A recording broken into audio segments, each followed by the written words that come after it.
Je veux qu'on me foute la paix. Merci, c'est pas facile à trouver. Vous avez un emploi, monsieur Lebowski? Super, monsieur. Super. Pour le cinéma, monsieur Leblanc, pour le grand écran, pas pour la petite lucarne. L'heure, c'est l'heure. C'est l'heure du... Critique du cinéma. S'attaquer à un mythe de nos histoires n'est jamais chose aisée. De 1, car l'image de la personne peut être écorchée, de 2, car l'aura de celle-ci peut être fantasmée.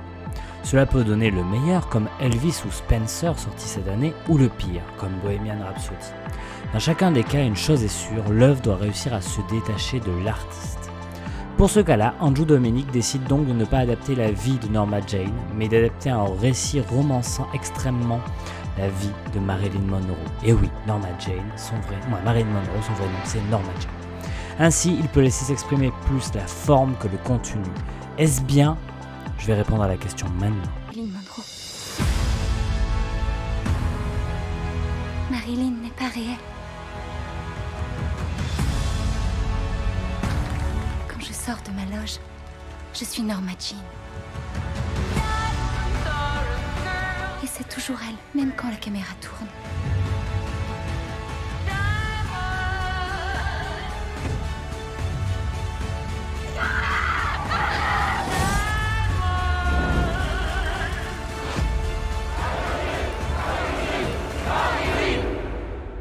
Marilyn Monroe n'existe que sur le grand écran.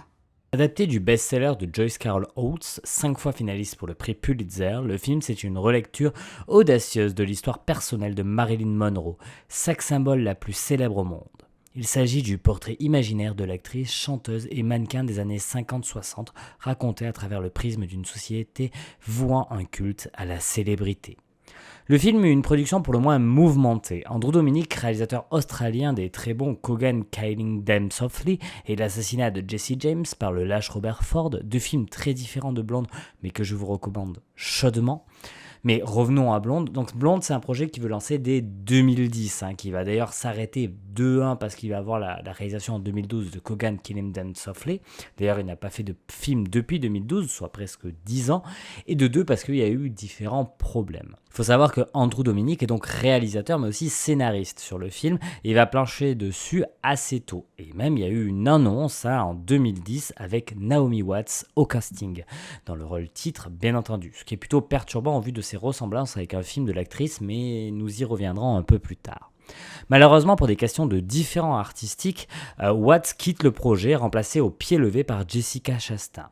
Malheureusement, avec ce remplacement d'actrice principale, il y a aussi des questions financières qui se remettent en jeu, et le film n'arrive pas à aboutir et ne revoit le jour qu'en 2016 par l'intermédiaire d'un communiqué Netflix qui décide de reprendre le projet et relance la machine en excluant cette fois-ci Jessica Chastain. Donc pendant 6 ans, il y a eu un film en gestation complète qui a été arrêté pour différents problèmes et qui petit à petit arrivait à être relancé par, j'imagine, Netflix qui avait envie de faire un coup de pub et un coup intéressant avec un réalisateur important, en tout cas un petit peu connu, et une histoire assez importante. Bon, je veux dire, parler de Marilyn Monroe, c'est toujours un peu du buzz.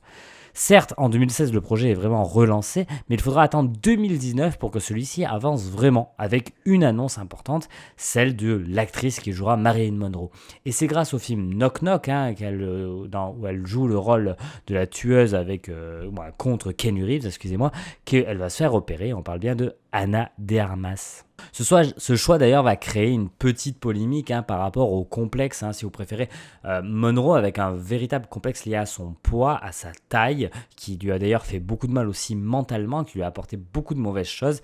Et je pense que Monroe a toujours voulu être le personnage qu'est Ana de Armas, dans l'idée où, je veux dire, physiquement, c'est ce qu'elle aurait adoré pouvoir être, mais qui malheureusement physiologiquement parlant ne pouvait pas être. Ce qui fait que du coup ça donnait un véritable, un contre-coup sur le dit de faire un film sur la violence et la difficulté que pouvait avoir Monroe, tout en mettant en avant un personnage qui était l'antithèse de ce qu'était réellement Monroe, physiquement je parle.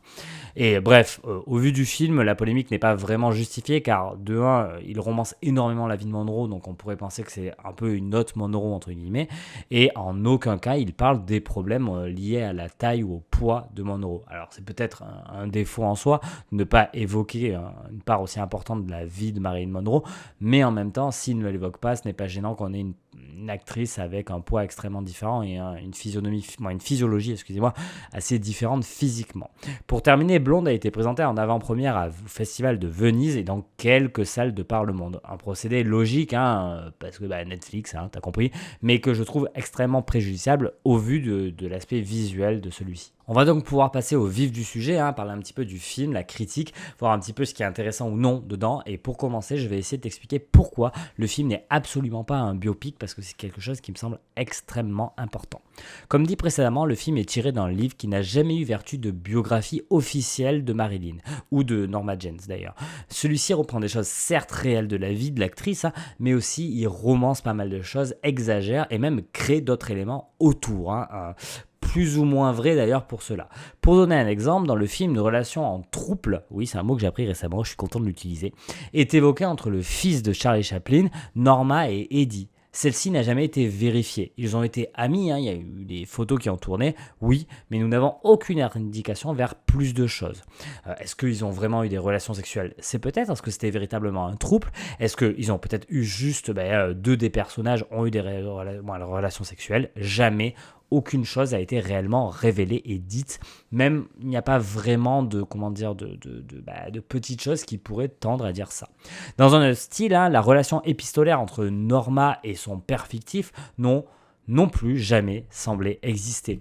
Et même si on nous montre une actrice chétive et naïve, la réalité est aussi tout autre. Marilyn avait une vraie position dans les années 50 à Hollywood. Et elle a pu d'ailleurs développer pas mal de choses liées à sa position dominante dans ce milieu. Alors certes, elle était toujours moins payée que les acteurs masculins, et il y avait des problèmes par rapport à ça, parce qu'elle a dû avoir des cachets beaucoup plus importants, et ça c'est abordé par le film, mais elle est beaucoup moins chétive et naïve que ce que l'on voit là-dedans. Tout ça pour dire que oui, le film que vous allez voir ne raconte pas vraiment la réalité. C'est déformé au mieux, inventé au pire.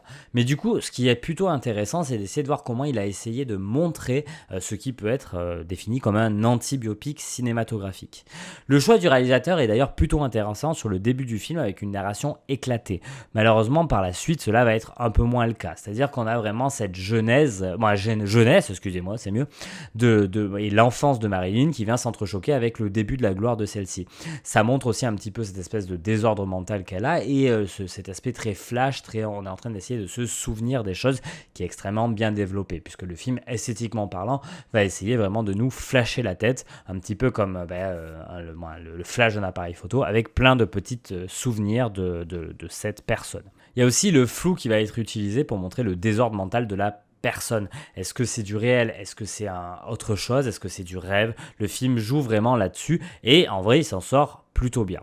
Petit aparté, je ne dis pas que ce n'est pas un biopic pour minimiser la violence subie par l'actrice, absolument pas. Sa vie fut un périple difficile, mais le film est témoin d'une vie complexe, mais pas avec de la réalité autour. Il essaie d'ailleurs un petit peu plus d'appuyer son propos sur de la violence qui n'est peut-être pas toujours réelle. Et en parlant de violence, le film en montre beaucoup et de manière assez crue. On ressent l'envie de montrer celle-ci par flash, comme des morceaux de son histoire qui va apparaître par moments. On a même clairement des moments qui peuvent s'apparenter à de l'horreur. Je penserais à une scène en éclairage nocturne qui me semble extrêmement effrayante. Et d'ailleurs, sur le début du film, l'abondance et le peu de finesse accordée à cela rend très vite l'exercice presque brouillon.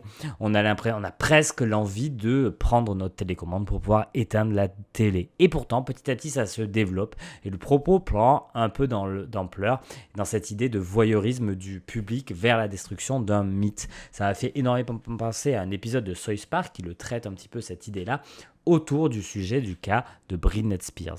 Et vraiment, ce film, pour moi, il fait un petit peu écho. Mais la question que je me pose réellement au visionnage du film, c'est bien sûr que c'est important de montrer la violence qu'a subi ce personnage, une nouvelle fois montrer l'importance d'un mouvement comme celui qui a été effectué qui s'appelle MeToo, mais le film tourne un petit peu en rond, quasiment que sur ça. C'est une souffrance de 2h40. Et là, j'avoue que pour ma part, j'y vois un petit peu un cul-de-sac et un peu une overdose. C'est-à-dire qu'à vouloir tellement en mettre, déjà ça perd de l'importance de chaque scène.